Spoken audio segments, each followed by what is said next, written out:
All right, we are back live on the Andre Duke Show with Carter Smith. I got Richie filling in today. Rich, how we doing, man? Doing good, Duke. How's it going with you, man? Can't complain. I was out yesterday.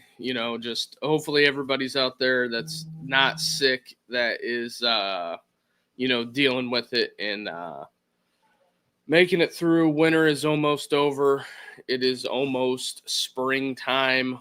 We are ready to get it going. But outside of that, Rich, how you doing, man? I'm doing good. Just I'm with you. Like I'm counting down the days till spring. I'm over this shit. I'm over this cold.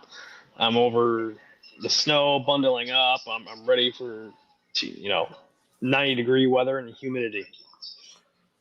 I don't know about 90-degree weather and humidity, but I would say about 70 and sunny would be nice. That's too cold for me. It's gotta be a little bit warmer. I don't know about that, but 50 and overcast, I'm all right with that too. Yeah. Just basic Cleveland weather. Yeah, that is true. So, but we got producer Ed on the ones and twos back there today. I just thought we would start the show off today. It is almost draft season. We're getting there. The combine's coming up soon. It's here we go. And we'll take some time and look at this, but Cam Ward to the Titans. Do the Browns go in and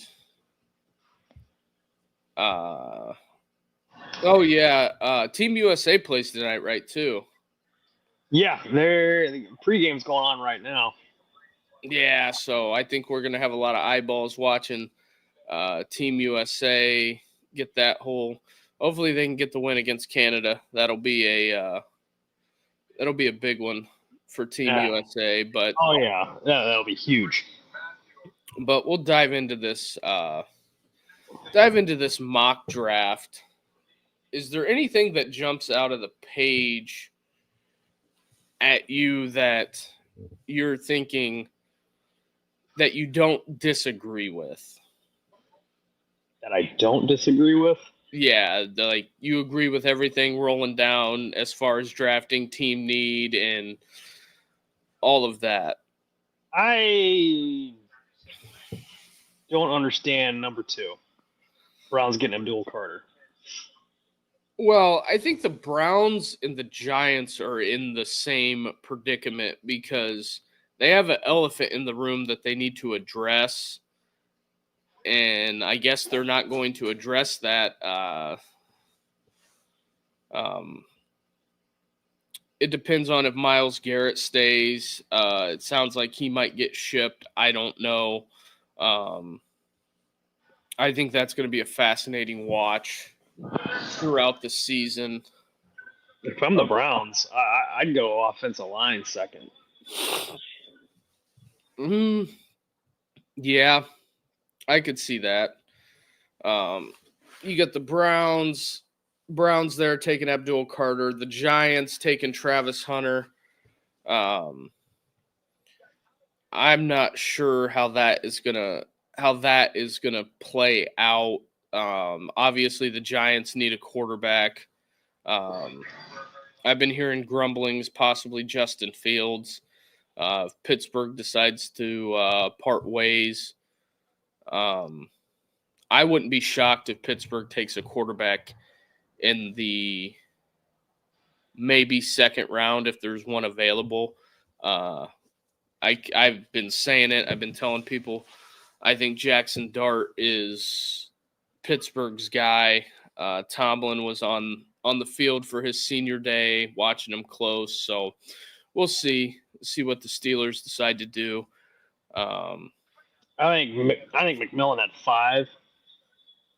That's way too high. That's like Drake London. Well, see, Jacksonville is in that spot to where I don't know if if the Jags, if drafting a receiver really helps you.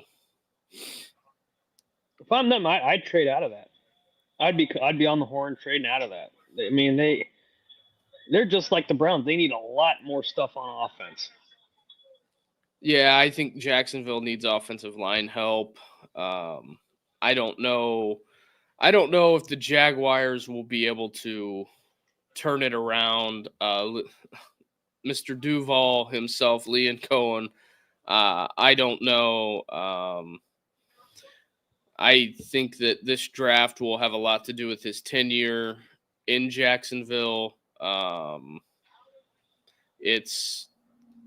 think the Jags are in a bad spot because they have a bunch of money committed to a quarterback that I don't think he may be the how do I want to say this? The answer? The franchise? Yeah.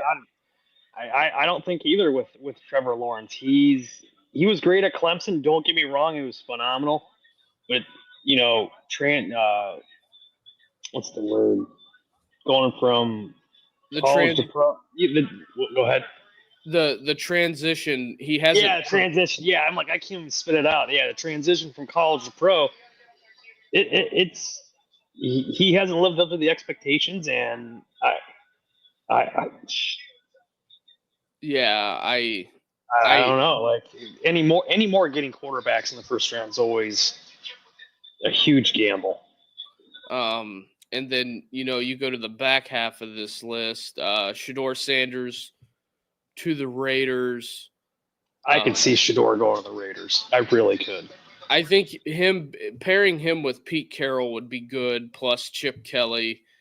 Chip Kelly coming off the heater that was this past year at Ohio State. I think that I think that could work. The Raiders completely remaking the entire franchise. They completely gutted it. They have some pieces. Getting Pete Carroll, a young quarterback, it worked out well for him in Seattle. I don't think that I don't hate that pick.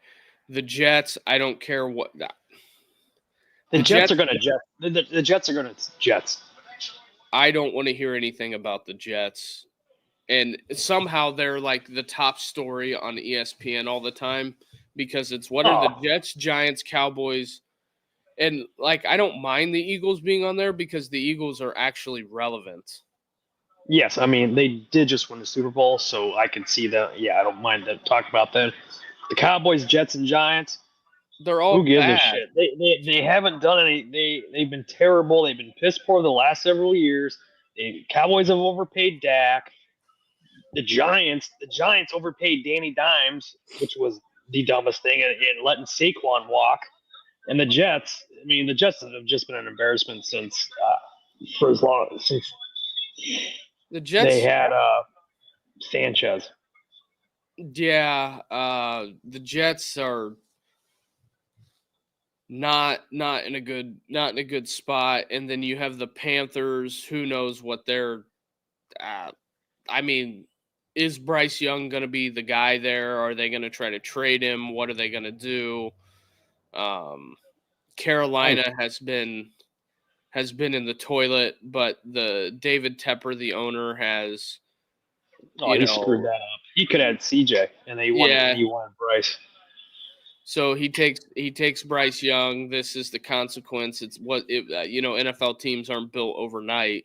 So that's kind of what it is. And then Will Johnson and the Banks kid ending out the top 10. I think the Bears would be smart to get a tackle to shore up that offensive line. I think they give up 56 sacks, almost 60 some odd sacks this year.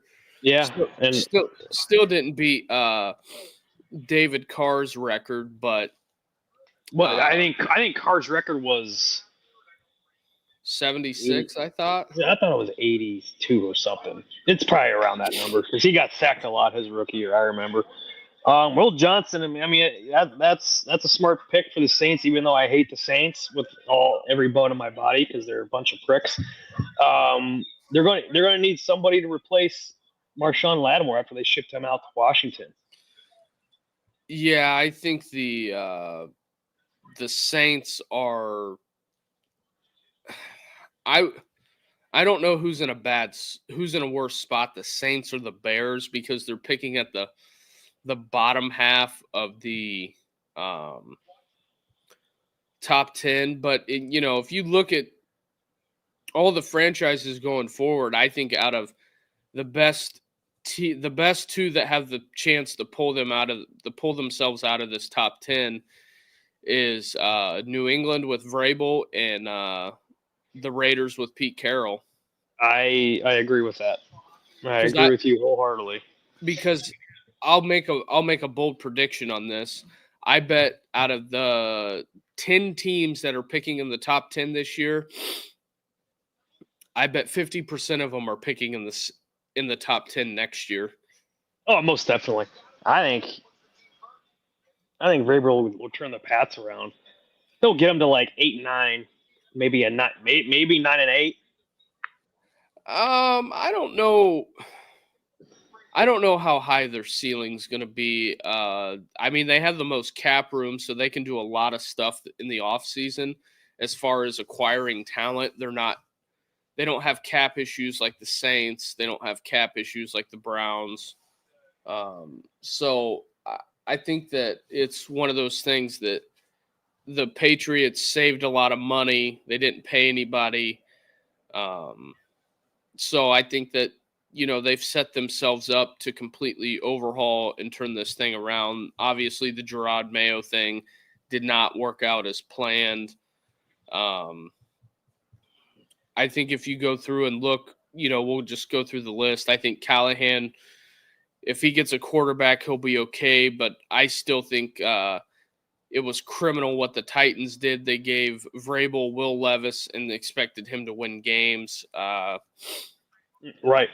And, let's say the Titans get Cam Ward and they win 8, 9, maybe even 10 games, something crazy like that. He has a great rookie season, and then they're just going to say, oh, Vrabel was terrible. See, look what he did. Well, it's not the same thing. You gave him nothing. You gave him nothing and expected him to win, and then you fired him. So that's what it is. I mean, the Titans, good luck. I, wish you well. Hopefully it works out for you. But that's pretty much where we're at on the top 10 right there. The NFL draft silly season will even get crazier after the combine. After the combine, then once free agency starts I think the new league year starts on March 12th. Yeah, something like that. And then we have it's just going to be interesting to see how this, and you can't rule out the draft day trades like the year that Houston drafted CJ. They made 2 huge trades on draft day. Yep. And had 2 picks in the top 5 and got their guys they wanted. Obviously, it worked out for the first year, took a little step back for the second year. I believe they let Bobby Slowick go.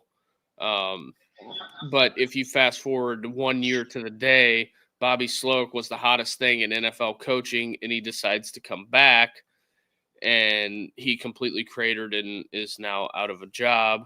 He probably got picked up by somebody somewhere, but that's kind of where we're at on that. But moving on, I didn't know if you had seen the words that came out of Alabama.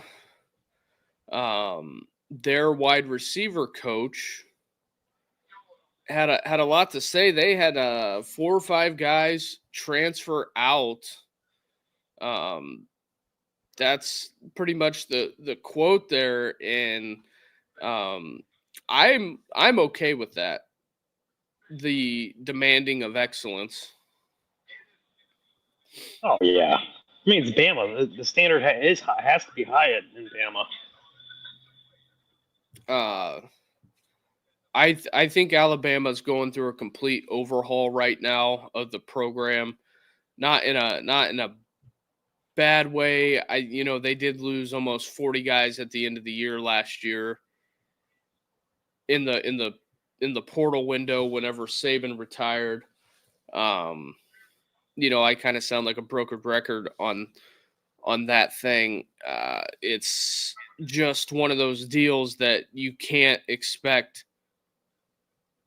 it just to keep on going because some people showed up for Saban and Caleb Downs at the portal. Julian saying the Proctor kid hit the portal, goes to Iowa, tells on him for tampering, transfers back to Alabama. So that is still one of the most bizarre interviews I've ever seen at an Iowa basketball game. Yeah, it was a Proctor. Yeah, but yeah, I'm on Coach Shepard's side here on this one. They got to get better outside of Ryan Williams. They were very, I wouldn't say they're average. Yeah, they were average. So it's not the days of Julio Jones, and Alabama's trying to turn it around. Oh yeah, I mean they're definitely trying to turn around after that debut for DeBoer. As we all know, replacing one of the greatest college coaches of all time. They got to get better on the outside. They you can't keep throwing it to Ryan Williams. You got to get your tailbacks clicking on all cylinders, and the quarterback play has to be so much better than it was with Jalen Milroe.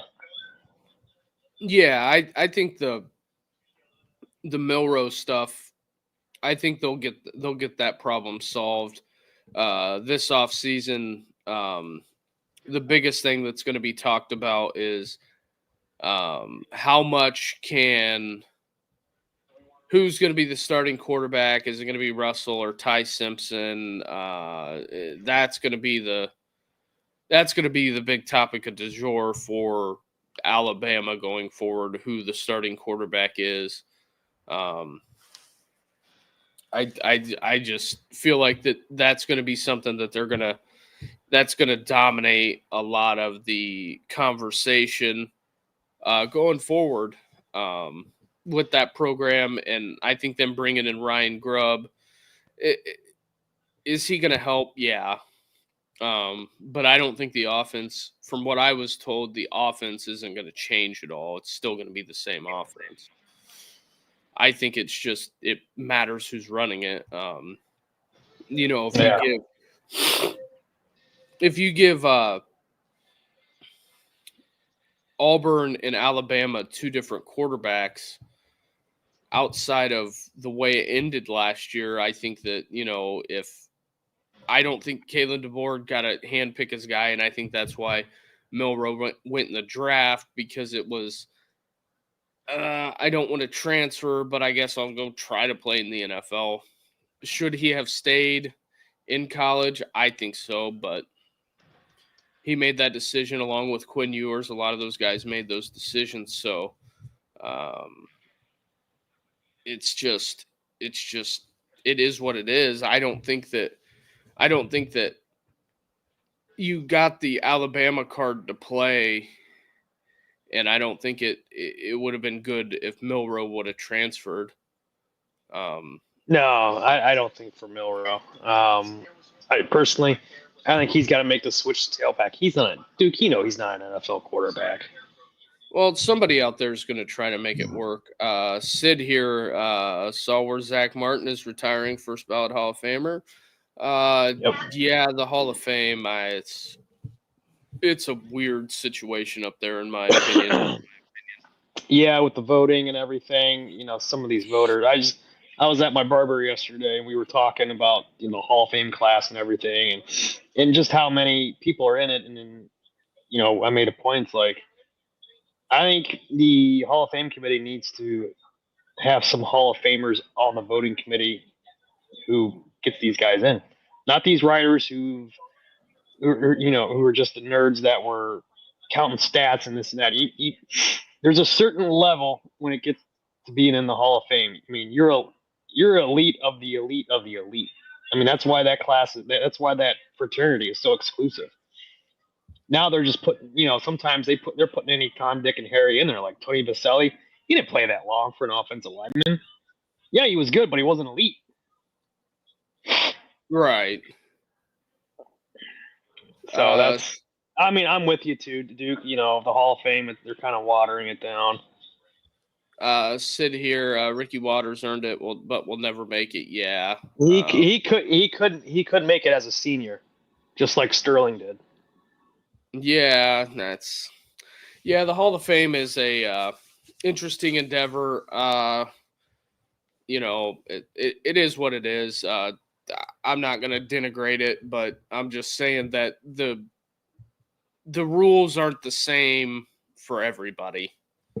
Right. For those of you that And it's just one of those things. But we're right up against the first break here. We're about to get a word from our partner. You got producer Ed throwing it up there. We'll be back in 1 minute. What's up, guys? If you have been watching the show for a while, if you're like me, that you love a good nicotine pouch. So that's why we're super excited to offer our first ever promotion here on the show. ALP pouches, ALP pouches, the new standard in nicotine pouches. A better time with ALP pouches. A better time isn't just a tagline, it's a promise. We love nicotine pouches, and we're here to share that love. Better products, better experiences, and a genuine commitment to a better world. That's why a portion of every sale goes to real causes, not political players. Simple, honest, and yes, better. Best part about ALP pouches is you get more pouches in every tin. That's right, you get 20 pouches per tin as opposed to the regular 15. Also, tins come in 3 different strengths from 3, 6, and 9 milligrams, so you can pick your strength. And amazing flavors. All the pouches come with enhanced moisture, so no more dry pouches chafing your lips or giving you cuts and scratches on your inner lips. They come in all sorts of great flavors, all your typical flavors, or try my favorite, the refreshing chill or the tropical fruit in the 9 milligram. ALP isn't just better, ALP is the new standard. Created by real users, not suits in a boardroom, we've made the product they never could. So go over to alppouch.com/Duke Show. That's ALPPOUCH.com/Duke Show to get 10% off your first purchase of America's newest nicotine pouch standard.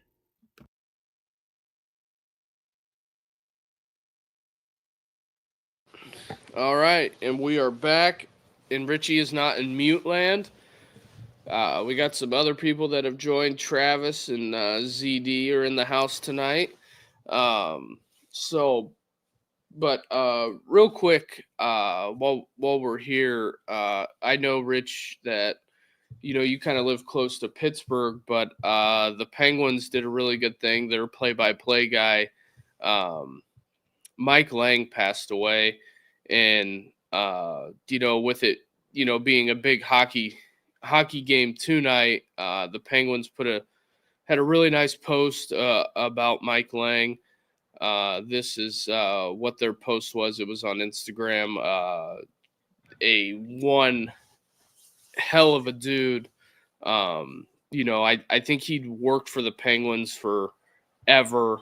Calling games, and then recently in the last couple of years, I don't think he was making the road trips. And it's hockey's never going to be the same in Pittsburgh without Mike Lang. It's just a Hall of Famer, in my opinion. Great sportsman, Mike Lang. So, Yeah, I did see something like that, like a tribute. Mike Cairo, my chiropractor. He's a big hockey guy. He scouts for the. I think he still scouts for the Jackets and the Monsters. He's the Monsters team doctor. I saw him have. He's from actually Pittsburgh, so he's a big Penguins fan and Pittsburgh sports all around. I did see him post something today about Mike Lange from Pittsburgh today. Gotcha. So we'll keep the show moving. we got the coaches with the most pressure in 2025.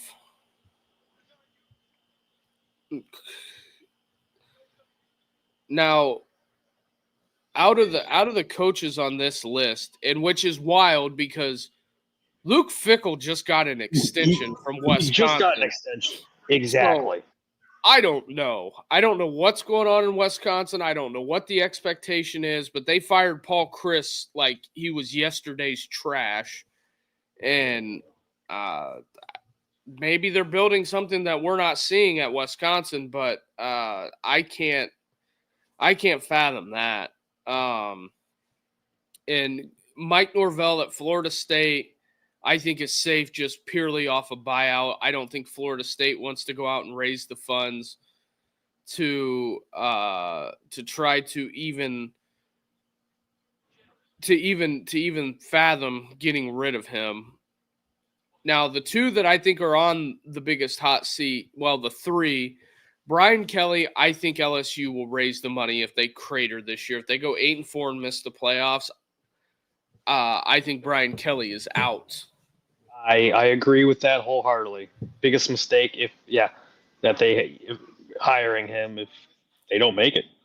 I just because all that talk with him, oh, we're family and throwing the money up and whatever with some of the recruits doesn't translate well. Yeah, I don't see it. I just don't see it. They got to win something significant, not the Tax Slayer Lawn Care Bowl. Just in my opinion, Luke Fickell. I guess Luke Fickell doesn't have any pressure. He just got an extension, so I don't know because it's a very, very odd time in the sports world. So we'll go to the two guys at both Oklahoma schools. What are your thoughts on Gundy? I like Gundy. I think he's just gotten real lax with the program over there and still at Oklahoma State.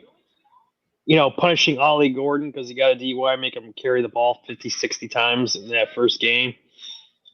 I think there might be some culture issues with him, but will the boosters want to have him canned if they don't get at least a respectable record this year? Because they were 3-9 this year. Yeah, 3-9, 2-10, or something like that. But I mean, the worst part of it is that they got absolutely dog walked by Colorado the last week of the season. And the thing with Oklahoma State is that they're 1 year, well, it would be 2 years removed from a Big 12 championship. That's the other thing. Yeah.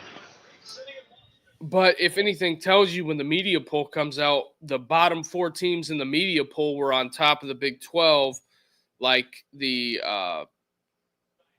bottom four in it was basically they just flip-flopped the bottom four and top four, because I believe they picked Arizona State last and picked like Colorado second to last, and Iowa State was in there, BYU was in there. So, and then the last guy on that list, I think, is Venables. I don't know where Venables goes from here.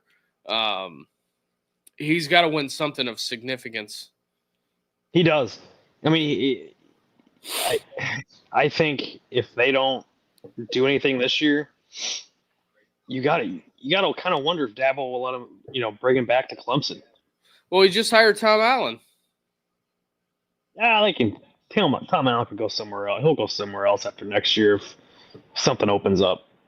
There will be a head coaching job somewhere like at Tulsa, and he'll want to go over there. I think what may happen with Tom Allen, if he does a really good job at Clemson this year, he may get a head coaching opportunity. I don't know. He's a little bit older.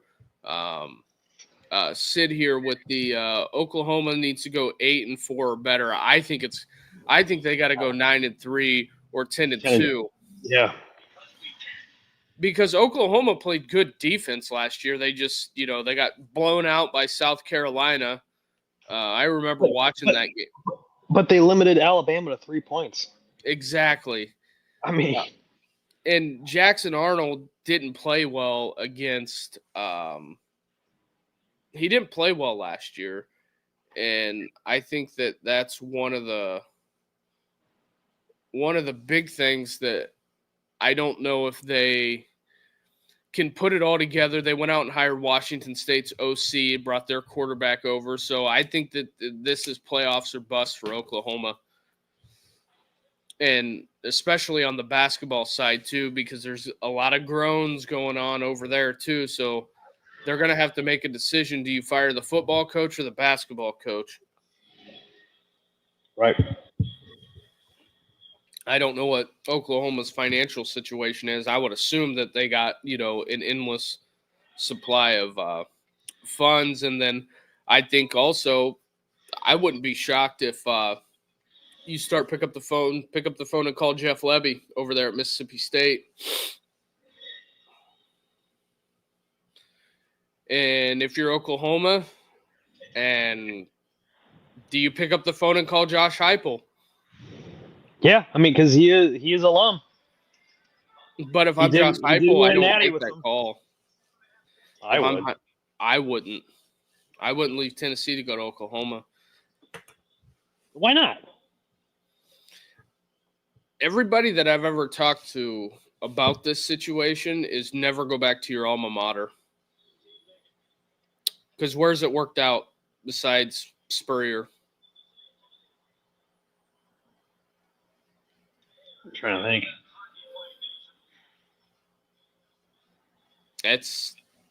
I can't think of anything on top of my head. That's what I'm saying. I think you stay at Tennessee if you're Josh Heupel. Jeff Lebby, go back to Oklahoma if they offer you the job, because Oklahoma is in a better job than what State is right now. Because State's trying to figure out what they're doing with their collective and what's going on with rev share and all of that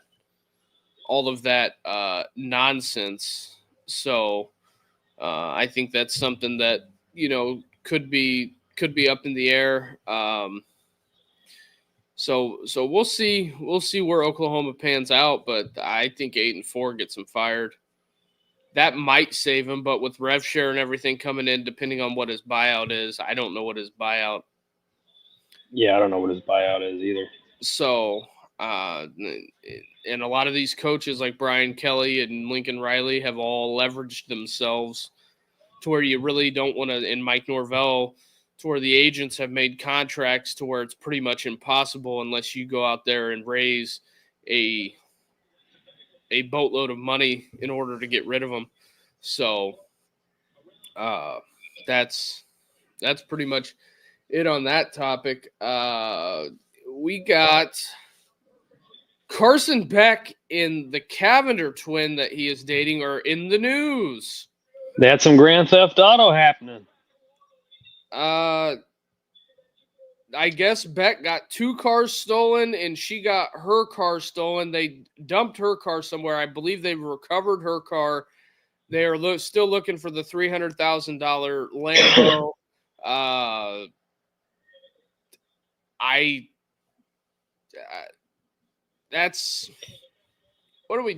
don't know how. Well, why don't you get a place that has at least a garage, for crying out loud? Well, God, he's just got the most annoying face in the world. He looks like Butthead from Beavis and Butthead. The thing with Beck is it started last year. There's just always something around this kid. Exactly. Sid says millionaire, no garage. Yeah, he's getting almost.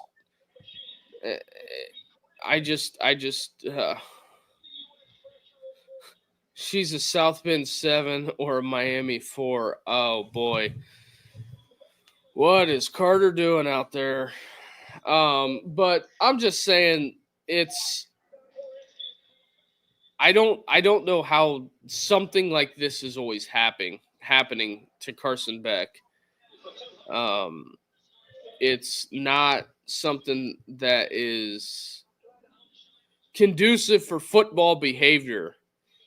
It's a distraction. It's a distraction. That's for damn sure. Like, do these kids not know to lock their cars? Well, I'm assuming with the new cars that you have to have some type of special key in order to get into it, unless somebody compromised the valet and stole them out of the valet box and took off. I don't know. But, I mean, obviously this is a coordinated attack. They stole all 3 of their cars. But also, if I had a $300,000 car, I don't think I would be parking it in a even though if it's gated, I don't know if I would be parking it in a public parking garage. That's what happens when you give 21, 22-year-old. I wouldn't say kid. I mean, they're adults, but they're kids because they've been coddled and this and that and the other.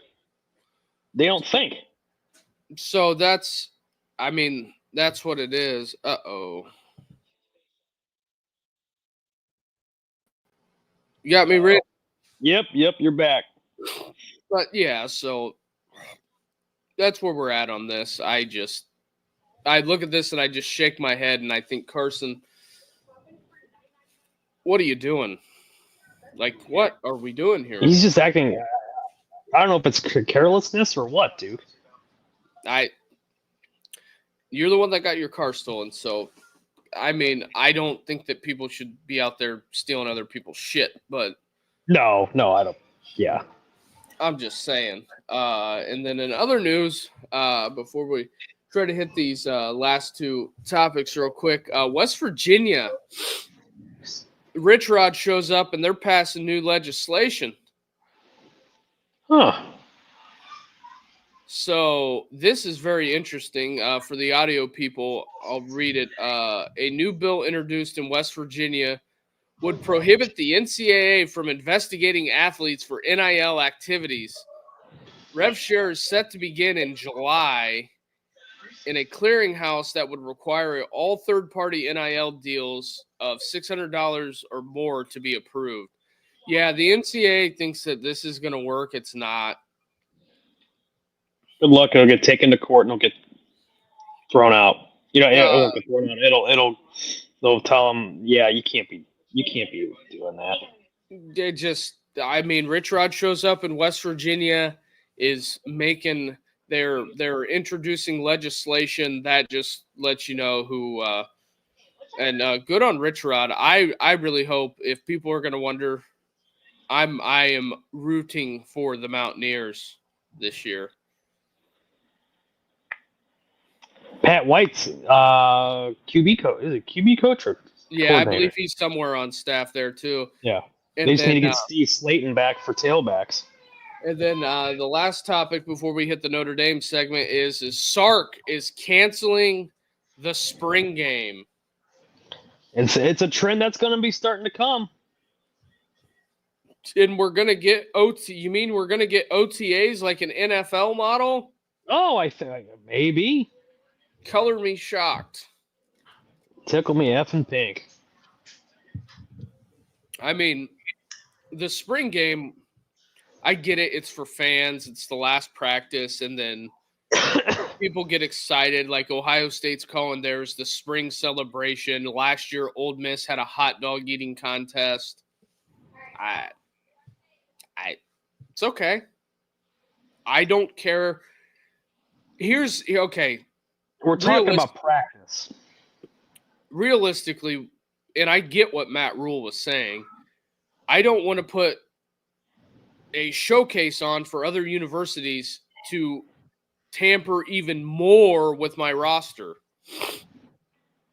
It's a great point. I can't fault those coaches for canceling their spring games because you don't want coaches or other agents calling your top talent, be like, hey, why don't you think about putting your name in the ring for there might be some spots opening here at, I don't know, UNC or West Virginia.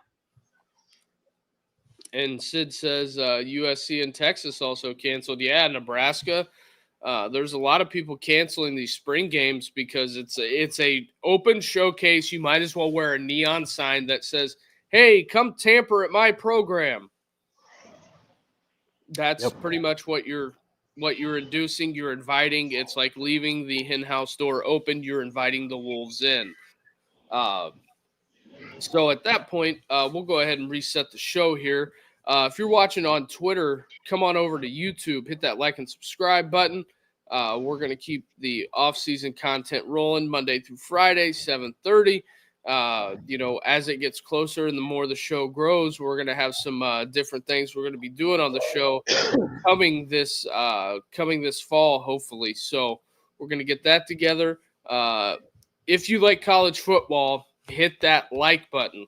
We're trying to get the likes and the subs up. So if you can help us with the goal, that'd be great. But with that being said, we will start the Notre Dame segment. Jaden Mickey coming out at the end of last year.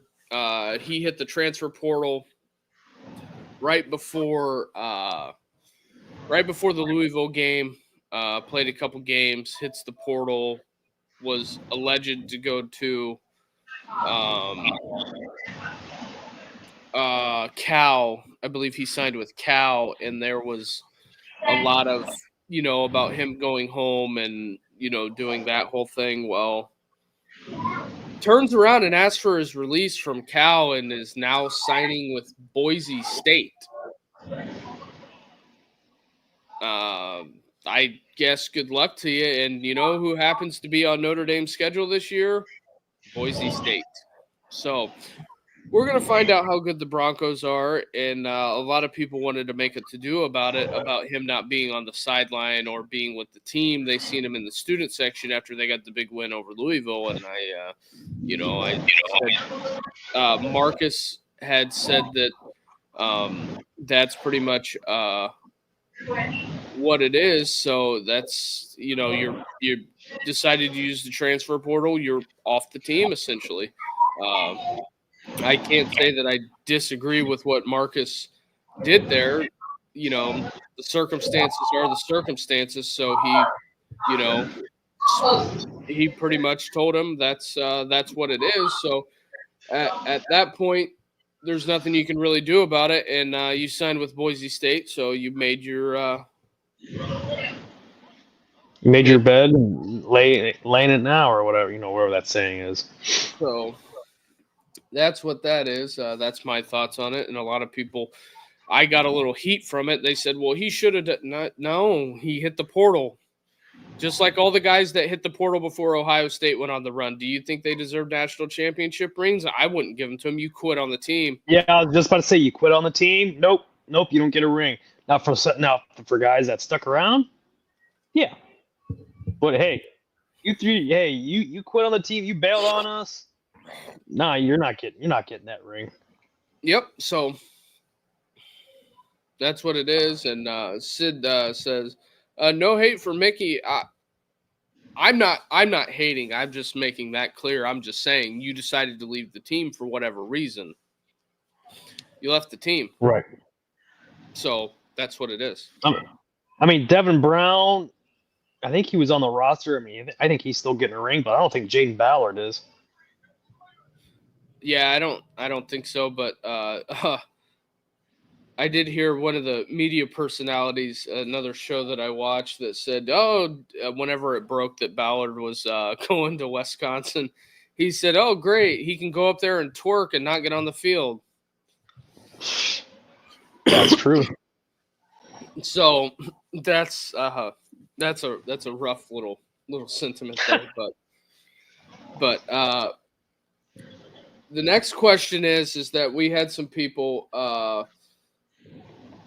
Do you got the names of those folks, Rich, the SEC guys?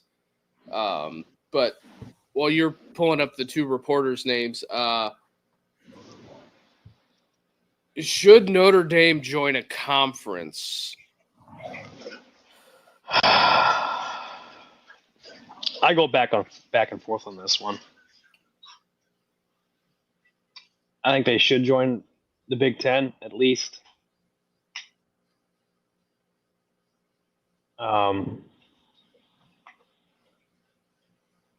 Shit, I lost my train of thought. Yeah, I think they should join at least the Big Ten for football. I don't think they should. I don't think the Notre Dame joining the Big Ten does them any favors. All they do is take kind of less money. Yeah, Because- but the other thing too is, you know, them not joining a conference, they're getting all that money from for making the playoffs. Well, let's think about this. Why would, if you're in control of your own business, why would you? I don't understand why you would even entertain joining the Big Ten, because to me it doesn't make any sense. Because why? So you can play it on Big Noon kickoff At noon. It's like, if you have a big game, why would you do that? Like, enough people at Notre Dame freaked out because they played on Friday night. So yeah, and I mean, and they're in control of making their own schedule. You know, NBC does have basically the rights to them as far as televising their games. So yeah, I mean, I'm torn between. Yeah, I would like to see Notre Dame join the Big Ten because they could rehash that rivalry with that team up north. And plus they're in the Midwest too. You know, that Midwest football I think that Midwest football means more. well,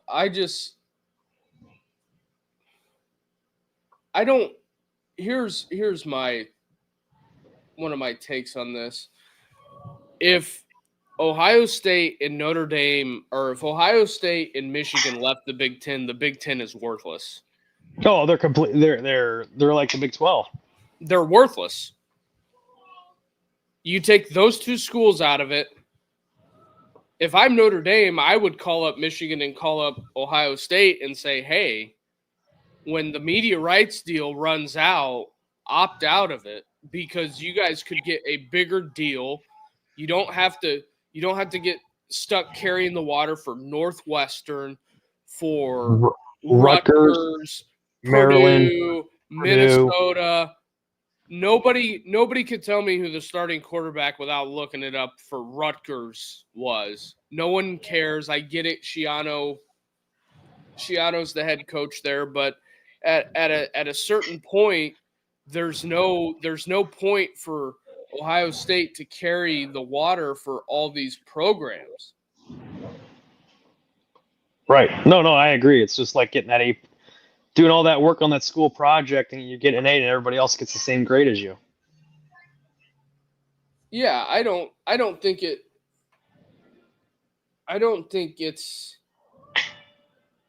I just don't think that it's conducive for their behavior. And then, Rich, did you get those guys' 2 names pulled up? What was their names? Blake Toppenmeyer and John Adams. Yes. Those 2 guys say Notre Dame should not be eligible for the college football playoff. As I'm assuming that's all of the crying and the goings on that we have here. They're they're bitching about not Notre Dame not joining the playoff or going to the playoffs, but they're pissed because a third SEC team doesn't get in the playoffs this past year, i.e. Ole Miss, i.e. Alabama. Well, I just a lot of times I understand the SEC argument, but the problem you have, in my opinion, with the SEC that was this year is the fact of you've got Alabama lost to Oklahoma and Ole Miss lost to Kentucky at home. You could say Notre Dame lost to Northern Illinois. Yeah. Ohio State lost to Michigan. That happened. That's great. But not only did all those losses happen, Alabama lost to Alabama lost to Oklahoma. Oklahoma, and they lost to Vandy. And Sid here makes a valid point. Sour grapes, ND got $20 million all to themselves. I mean, Yeah, that's, I mean, it's the truth. I don't know what else more you want them to do at a certain point. It's, and a lot of the big boy schools, their schedule is controlled by the conference. Like, look at Indiana's schedule. I'm trying to pull up Texas's schedule from last year. And whenever you look at it, is it worth it? Is it worth to have the Colorado State? They played Michigan. Okay. UTSA, Louisiana Monroe, Mississippi State, Oklahoma. Oklahoma's their rival. Played Georgia, Vanderbilt, Florida, Arkansas, Kentucky, Texas A&M. Does that schedule jump off the page and think to yourself, yeah, that's great. Those are great matchups. No, not at all. I just can't get behind it. I can't either. No. I don't think that anything that Texas played, you played. And I'm not dumping on Texas as a program, but why? I don't get it. Your 4 non-cons or your 3 non-cons are just horrendous. From last year or this year? From last year. I mean, but who would have thought Michigan would have been that bad? But yeah, who would have? Yeah, I mean the Roadrunners, ULM, Mississippi State. These non-conference out of conference games are just they're piddly scrimmage games. And the thing of it is, I think you got to rotate. You got to rotate, like kind of like what the NFL does with, or however you place in your division, you play that team that places in their division. Well, I think what's going to happen is the SEC coaches aren't going to be thrilled. They're going to get a raise. Well, not the coaches, but the schools are going to get more money because they're going to give them a 9th conference game. Right. And they're going to give them they're going to give up, and they're going to have to schedule a Big Ten team. What Big Ten team? I don't know. But I mean, Texas, they open up with Ohio State, and their other 3 non-con games are shitty. San Jose, UTEP, and Sam Houston. Hey, paycheck games. We got Trojan Fight. What's up, man? What's going on, Trojan? But I look at, but yeah, like the SEC is probably the only conference that you can say that the teams need each other to keep it together. Yeah. But the Big Ten, I think the SEC, Alabama, Georgia, the heavy hitters are all kind of on equal ground. When it comes to the Big Ten, Ohio State and Michigan rule the roost, in my opinion. And I mean, if I'm Notre Dame, why do I want to play 6 noon games a year? That's what it would come down to. I mean, those noon games are brutal. I'm not gonna lie. Like, it'd be nice to have a 3:30 and a night game. I got so sick of this past year with Ohio State playing at noon. It was ridiculous. That's what it was. So, I mean, they need to do Big Noon needs to do something different. I mean, they still call it Big Noon, but have them play at night. I think the Penn State game should have been at night. The Indiana game should have been at night, and I think the Michigan game should be moved to 3:30. Well, I think the last time it was ever played at 3:30 was 1 versus 2. So 06. But I mean, if they're both, that game, that's got to be the noon game. That's got to be the one Ohio State game that's kicked off at noon. Yeah, and I think that also a lot of people that are on the train here, that if you keep messing with the TV rights and stuff like that and you make them employees, I'm just telling you, you think you got Saturday to yourself. Well, until you get 5 NFL games on that day and 3 time slots, and then you want to see your TV money disappear, that'll be something. But I just can't imagine Notre Dame even entertaining that conversation, because they're worth way more being independent. Yeah. And I don't understand why people don't like the fact that there's no it's not fair they're not in a conference. What do we got here? We'll take some questions in the last 5 minutes. There should be a balance. I feel like USC's opponents caught a break playing early afternoon games. Penn State, for example. I'm not going to disagree with you on that. I think USC got jobbed into this. USC didn't get to play many night games. The teams that got to play night games, like Rutgers, Washington on a Friday night in Piscataway, New Jersey. Yeah. I'm just saying. Yeah.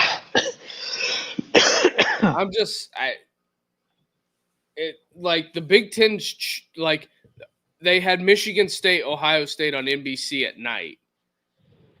Like, Michigan State was terrible this year. I hate to say that, but they were. Jonathan Scott's